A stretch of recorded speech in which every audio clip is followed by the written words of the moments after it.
Okay, today is Thursday, November 21st, 2024. My name is Sam, and I'm going to attempt to tell you as much of the story of Fast Food Legend as I can. The story begins more or less on June 9th, 2021. So let's see. Well, I guess it would have started, sometime around there. I don't have the exact date, I guess, but basically, everybody had been bugging me to start a TikTok and saying that that's where things were happening, and I felt like TikTok was over, and that it had been over like a couple years before, and I had gone on there, a couple years before, and it was all just like young girls dancing and stuff, and I didn't know what I was going to possibly do that would go on TikTok or whatever. So at some point, I must have seen a video of I think it was called the Avenue 32 night market. And it was just in East LA, was a few blocks that were, just outside a residential area that didn't have buildings or whatever. And at night, just a bunch of vendors would set up stands. There was 3 or 4 taco guys and some, just regular stuff. It wasn't anything special, but it just became a little bit of a scene for a minute. And I saw this TikTok about it, and the guy goes, "What's up, Los Angeles? I'm about to put you onto something that I shouldn't even mention because it's going to get packed." And then he showed, it was something like 24 shots in under a minute, and he had sped them all up. And he did a little narration about it, and it was really terrible. I mean, it was just the most dumbed down, yo bro, whatever kind of narration, and it was really popular. I mean, it had lots and lots of likes and comments and follows and stuff, and the guy's page was like kind of popular at that point.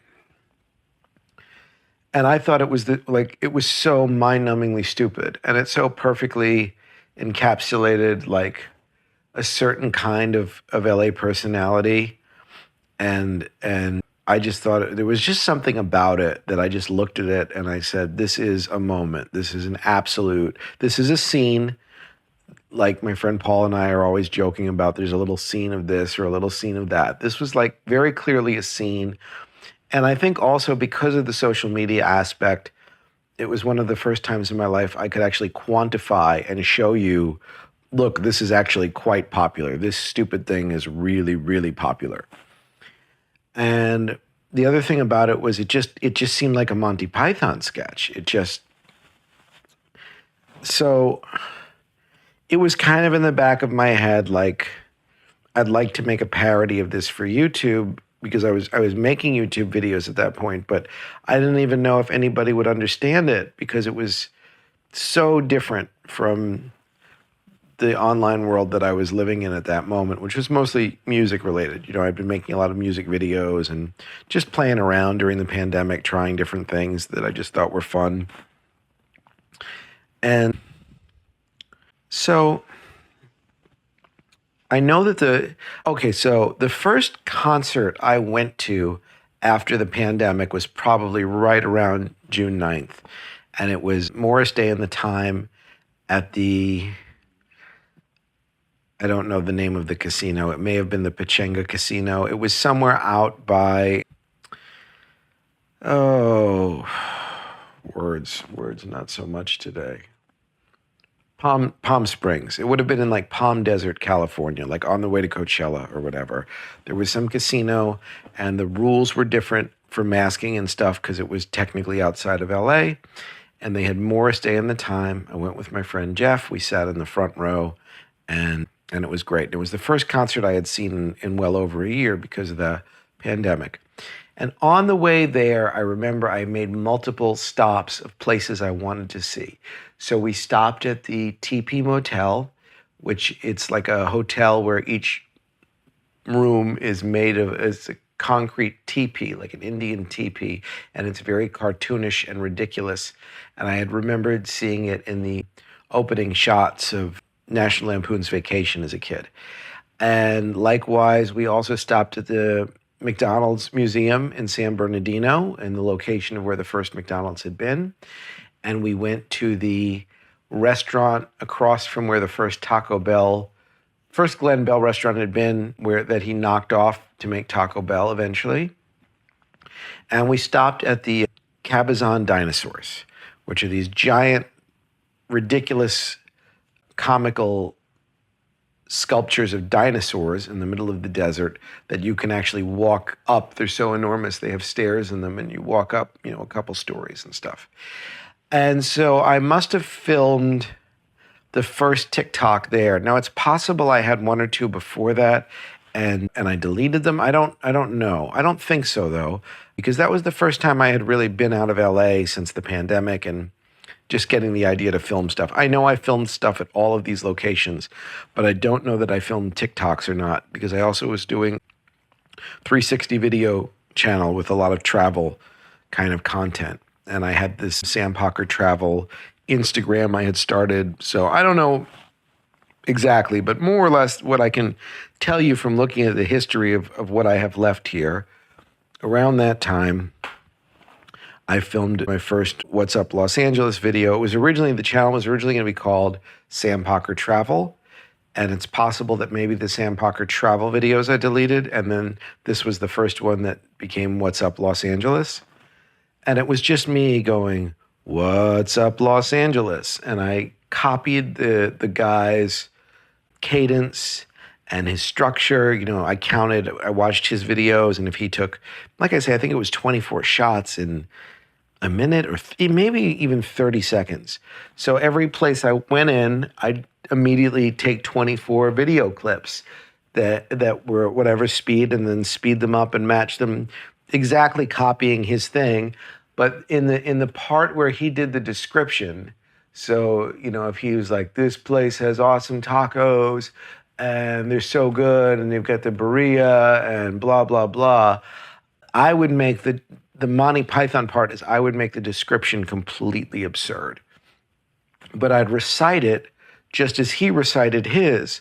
So if you didn't know what I was saying, it sounded like I was quite serious. But if you understood English and you understood the words, you realized how completely ridiculous these videos were. So that's one thing that happened right around the beginning of this. Then, according to my notes, the next day, I went to this place called Smoke and Fire in Whittier, because I was also trying to be a food influencer and a travel influencer or whatever at the same time.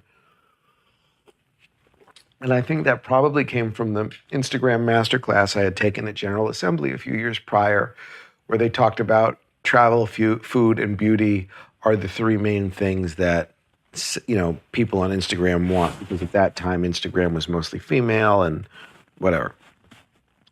And these were inspirational or aspirational kind of things.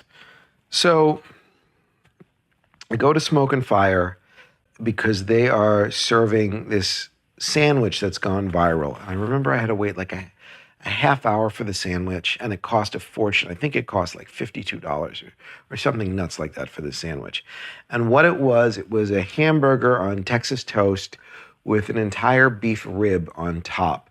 And when they brought it to your table, there was a whole presentation where they'd slide the bone out of the rib and all this. And so you kind of pay this money and you sit at the table waiting for the moment, and you want to capture with your phone as the waiters are starting to bring it to you and everybody's looking, and it's a big production. And basically, if you film this, you were pretty much guaranteed to get views, because the whole presentation of the whole thing was designed for social media to get views.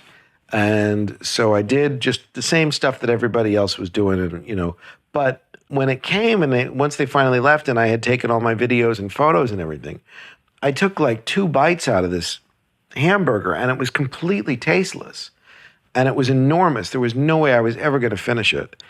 And I looked at it and I was like, this is going in the trash. And I felt so bad because I couldn't bring it home, and I wouldn't even want to bring it home. And the waiters told me, yeah, everybody does this. Everybody just orders this thing, takes 2 bites and leaves it, and it goes in the trash. And I'm looking like I had taken all this class on social media, and I kind of knew just from looking at everything. And I'm like, I can't afford to do this because I'd have to burn through, the tank of gas was $30, $50 for the sandwich, half a day driving out there. I can't do this every day, and I'd have to do this 2 or 3 times a day to begin to compete with everybody else making this kind of content. So I didn't have the money or the time or really the passion for that. So I kind of put that aside for a minute. And according to my notes, sometime after that, I would have gone to this Halloween market. Well, it's a Halloween-themed flea market that took place, and it's funny because it's in June, right? So this was a very niche thing for people in LA, and it was in that church on Wilshire Boulevard where I saw Echo and the Bunnymen. I can't remember the name of the church, but it was in like the parking lot of the church, somewhere between June 10th, 2021 and June 14th, 2021. And the story's a little murky here, but basically somewhere around this time, somewhere between June 14th and June 26th, I went to the Neon Museum in Glendale, California. And I remember I was there, 1, to see the museum, and 2, to make one of these What's Up Los Angeles videos about it. I was there with Jeff. I remember talking to the woman who worked at the museum at the admissions desk, and we were talking about TikTok, and it was like very new to both of us. And it was like a really weird, like intense conversation with a total stranger about TikTok, because these kind of conversations I don't normally have. And anyway, while I was talking to her, I went to get my phone to show her the TikTok page that I'd created. And I noticed that the views had gone up a lot. And I can't remember exactly, but I do know it was a thing where I walked out of the museum, I'm talking to Jeff, and by the time I got to the corner of the street, we were walking towards 330 on Brand Boulevard. If you're facing the, I've been gone for 4 months. I can't remember the name of anything. The big shopping mall at Brand. If you make a right at that corner right there, the views had like doubled from the time we walked out of the museum till we got to the street corner. And on the next block, there was a bar that had barbecue. I went in there. Jeff went to Five Below or something.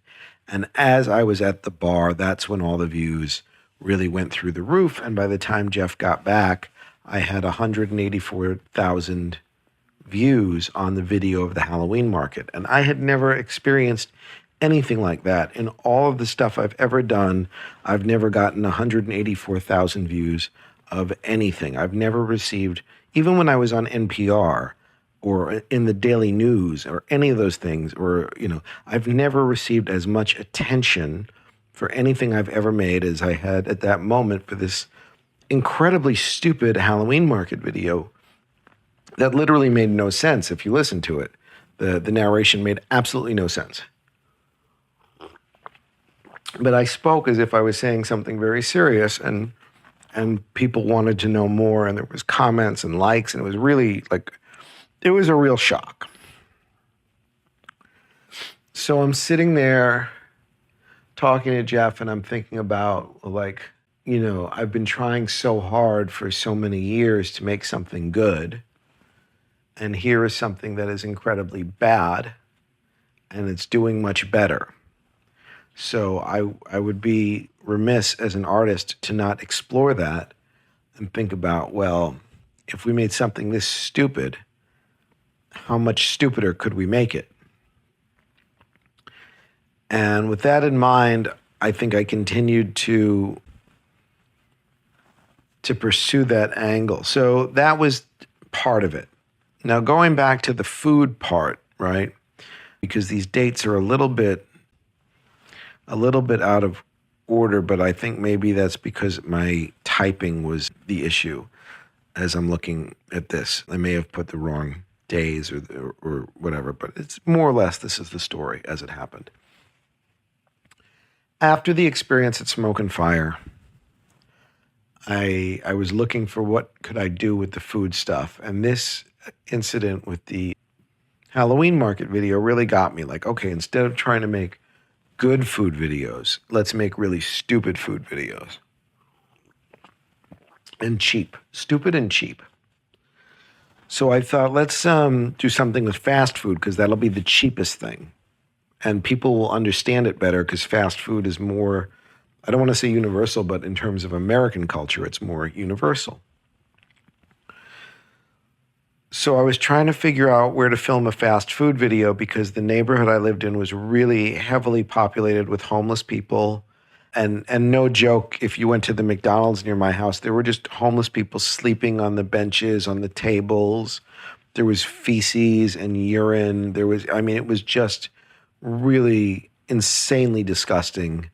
And I didn't, again, trying to save money and all the rest, I didn't want to have to drive out to a nicer neighborhood just to film one video because the amount of money for gasoline and the amount of time, it didn't really make sense, especially as this was just an experiment and I was trying to figure out what to do. So I probably went on YouTube or whatever and just Googled fast food Los Angeles or something like that. And I got served this Emma Chamberlain video, which I'm not going to search while I'm talking to you for the exact video, but more or less it was before Emma Chamberlain had really, really blown up. And she was still doing her thing with just trying to create a video idea out of nothing. And one of the ones she did was like trying every breakfast burrito, every fast food breakfast burrito in LA, or trying every fast food breakfast in LA, something like that. And she was driving around, and I basically knew all the locations she was going to because, again, at that point, Emma Chamberlain wasn't that famous yet, and she kind of stuck to one part of LA, and that was very recognizable to me. So I'm watching that video. I'm looking for ideas as she's trying the different drive. She was doing everything drive-through. She wasn't going in anywhere. So I remember she goes to that McDonald's that was behind the arc light with the weird entrance. And I'm like, no, there's homeless people in there. And I remember she went to the Burger King and they're like, no, there's homeless people in there. Like I'm going through them all. And finally she goes to this Arby's on Sunset. And I knew exactly where that Arby's was, and I knew that there were no homeless people in there. And I was like, oh, that's the place. Like there'd be homeless people at the bench out front, but there wouldn't be in the restaurant for whatever reason. Like that Arby's was always immaculate, and it was like a safe spot to do something like this. So according to my notes, on June 22nd, 2021, I went to that Arby's, and I have some memory of this. I think I bought whatever the three cheapest items were. I think they may have even had some kind of deal like get 3 things for $5 or whatever it was. So I got the 3 cheapest items. I had a Joby GorillaPod phone. At this point, I hadn't even figured out the basic things like you're supposed to have a separate phone for every TikTok account or any of that stuff. This was just me starting out. I probably was just using my regular Motorola phone. I tried combining the 3 items somehow. I was trying to make like a fast food hack, and I was trying to make the stupidest fast food hack I could think of, but it wasn't very good and it wasn't very stupid. And so I just kind of wasted the $5. I think I may have even eaten all the stuff I bought, which was rare because I was just confused. I was just trying to come up with ideas. I was really just trying to come up with ideas. And so I left there kind of disappointed, no idea what I was doing. And I knew that if I drove to Downey, that the fast food restaurants in Downey in a certain area on, I think Lakewood Boulevard it's called. I can't remember. But there was a certain area where I knew there wouldn't be homeless people, where I knew that the restaurants would be clean and nobody would bother me and I could do what I wanted. So again, it looks like from my thing, it was the same day. So I probably went home, was upset, took a nap, got in the car, drove down there, to try again. I went to Little Caesars, Popeyes, KFC, and definitely somewhere else that I can't remember. And I tried to make, Burger King I went. And I tried to make some other kind of fast food hack videos. And I hated all of them and they were all terrible. I posted them anyway. Now, as a weird aside to this story, like the difference, what I learned later, the difference between TikTok and YouTube. On TikTok, those videos got no views and nobody cared and they were terrible. On YouTube, over time, the video that I filmed in the KFC that day is still, I believe, my number one most viewed fast food legend video on YouTube, as terrible as it was, which is really bizarre thing. Okay, so I decided as a result of that, somewhere between 622 and 625, that the fast food hack idea is not working. Now, according to my notes here, we think that it was still called Sam Pocker Food at that point, and that as of June 29th, I had amassed 55,000 views on the Sam Pocker Food channel, which now seems like nothing or whatever. At the time, it must have seemed like it wasn't working, and I don't know why. I'm guessing it was based on the success of the travel channel and me seeing that there was opportunity there, but something's not right with that channel. And in my head, I guess I had been building up to this, making this Big Mac video, which was filmed in Downey at the corporate McDonald's right off of the highway, whose name the 10. And I can even picture the table I filmed it at. And it must have been at some point between June 22nd. Well, I would have started on June 22nd through the 29th, just accumulating as many different kinds of sauces as I could, one or two from Arby's, Jack in the Box, Burger King, like all these places I went. Hey, could I get an extra sauce? Hey, could I get an extra sauce? And the weirder the flavor, the better. Like around that time, I think Wendy's had like this ghost pepper ranch that was hard to get. And I probably went to 2 or 3 Wendy's.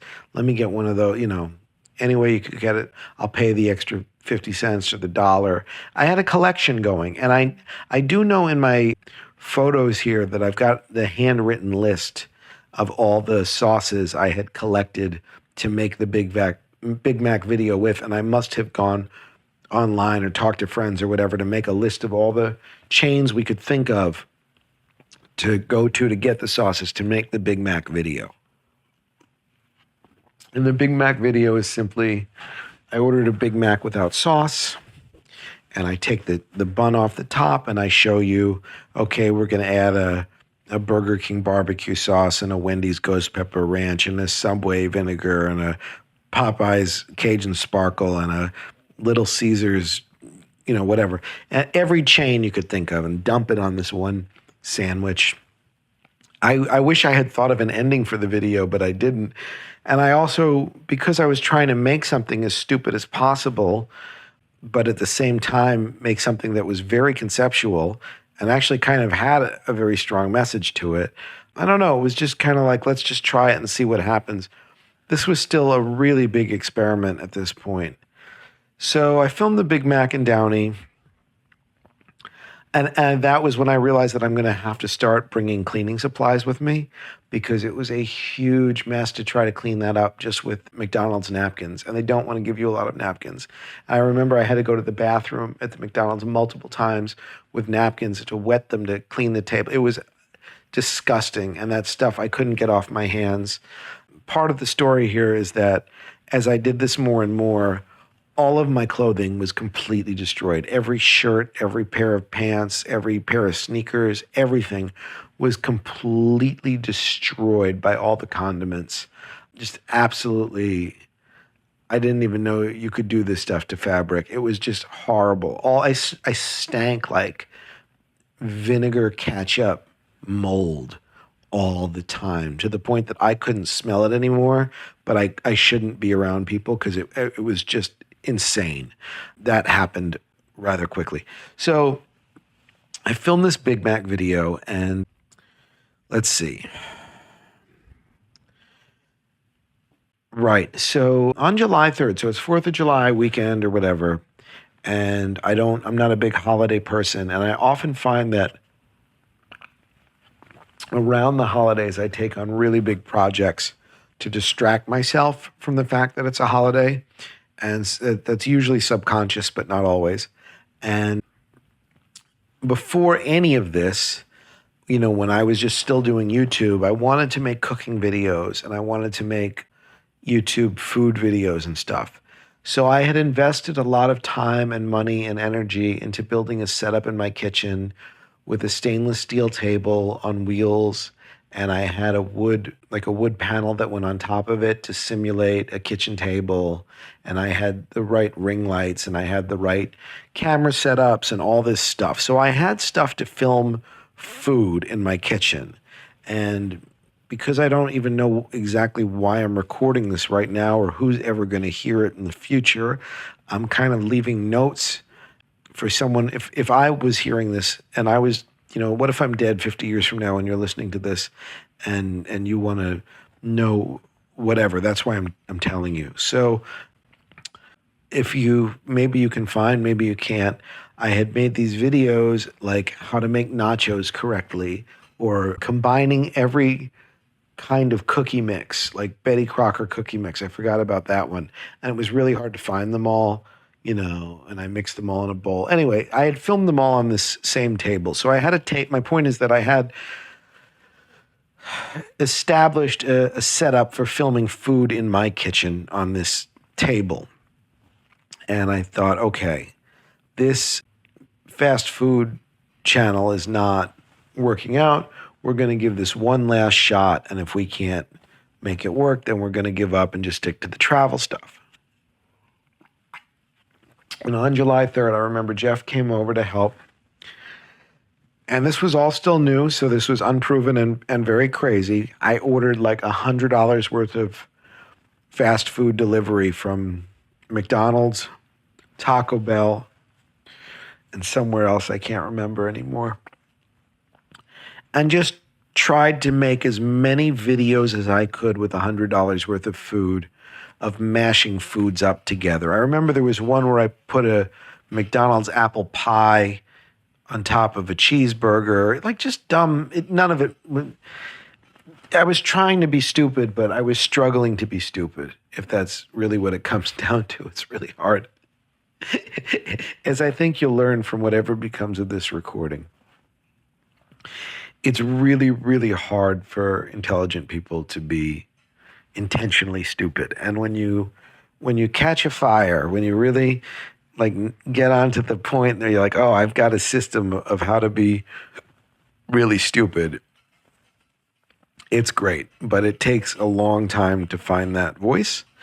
And I think that's something that, one of my idols, Chris Seavey, did so well with Frank Sidebottom, and why you hear those stories about people thought Chris was crazy, still being Frank Sidebottom when the camera was off. But it's also like you're just constantly coming up with material and you can't stop. And I think that's a lot of what that was. And the noise in the background is Axel eating loudly. Hopefully it's not going to disturb this recording too much. Typical cats. Okay, so where are we up to now? So we spend July 4th weekend or whatever making all these videos and posting them.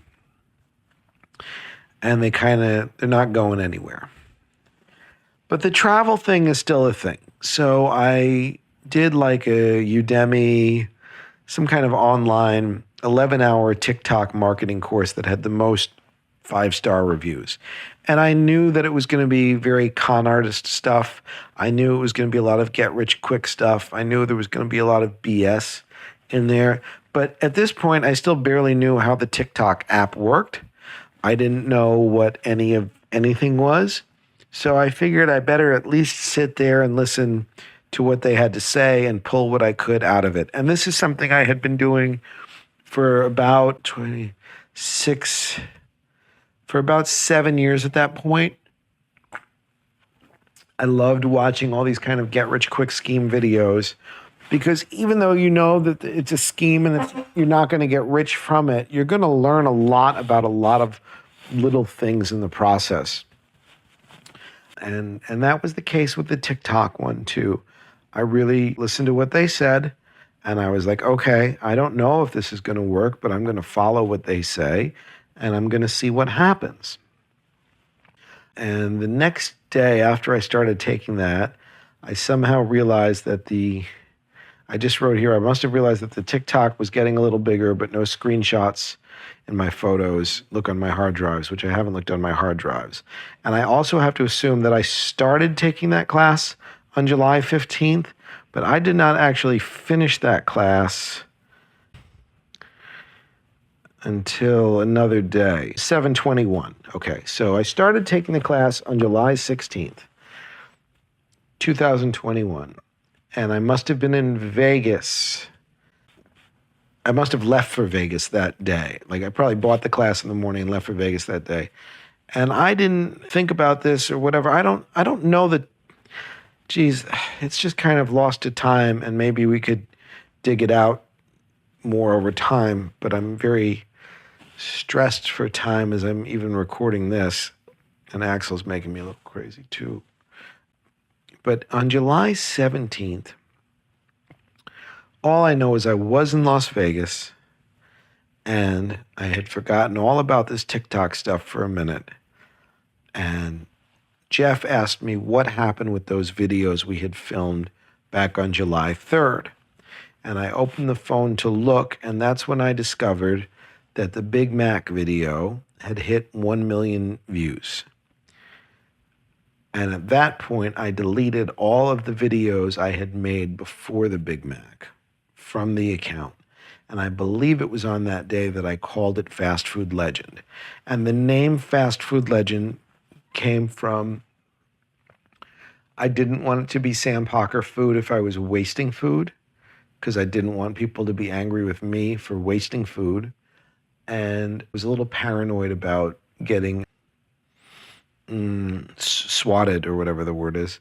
And I know I had bought swatting insurance right around this time, something I had never needed before. And I remember I had the most difficult time trying to explain, because every time I buy an insurance policy, I send it to my parents to hold a copy in case of emergency. And I remember having to try to explain to my parents what swatting insurance was and what swatting was. And it was, this was like another planet to them. And I also remember shortly after this, I had to deal with a stalker situation because of this.